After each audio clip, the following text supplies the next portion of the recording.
نحمده ونصلي على رسوله الكريم اما بعد فاعوذ بالله من الشيطان الرجيم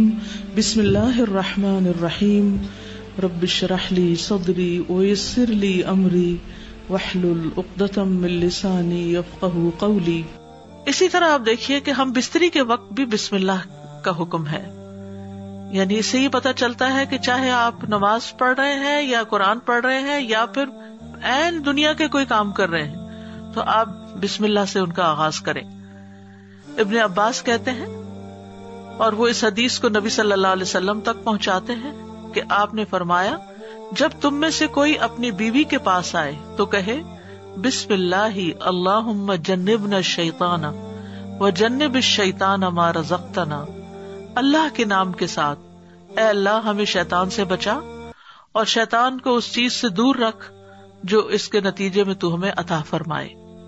یہ دعا پڑھنے کے بعد میاں بیوی کو جو اولاد ملے گی اسے شیطان نقصان نہیں پہنچا سکتا، یعنی اتنا فائدہ ہے اس دعا کا. یعنی عین اس وقت بھی